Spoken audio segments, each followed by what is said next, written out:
There are total 6 steps for cycling of neurotransmitters and of synaptic vesicles in Axon termini.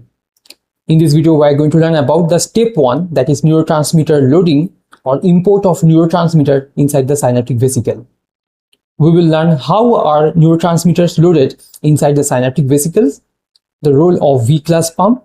In my transport lecture series, I have mentioned that a V-class pump is one type of transporter that hydrolyze ATP and then utilize the energy to transport proton. We will also learn the significance of proton-linked neurotransmitter antiporters. Antiporters is also a type of transporter that transport two different molecules like here proton and neurotransmitter in opposite direction.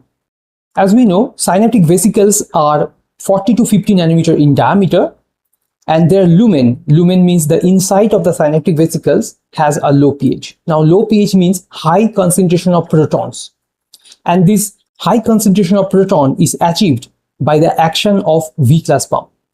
As I have mentioned, a V-class pump hydrolyzes ATP and it utilizes the energy to transport proton. In case of synaptic vesicles, this V-class pump actually import proton inside the synaptic vesicle.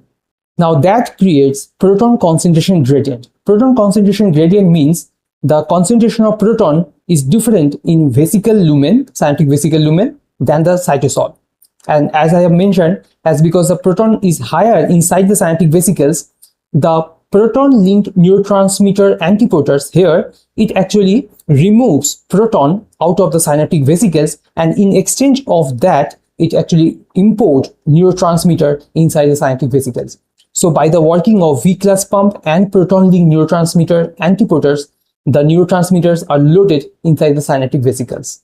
Now let's see some examples of proton-linked neurotransmitter antiporters. In case of acetylcholine, this is called vesicular acetylcholine transporter. In case of glutamate, this is called vesicular glutamate transporter or VGLUT. In GABA, that means gamma aminobutyric acid and glycine neurotransmitter, the proton-linked neurotransmitter antiporters are called VIAAT or vesicular inhibitory amino acid transporter. Now why it is called inhibitory? Because the GABA and glycine, both these neurotransmitters acts as inhibitory neurotransmitter, and as because they are amino acids, the glycine is an amino acid and GABA is a derivative of amino acid from glutamate, so these are called inhibitory amino acid transporter. Hope this video will help you. Thank you for watching and always keep learning.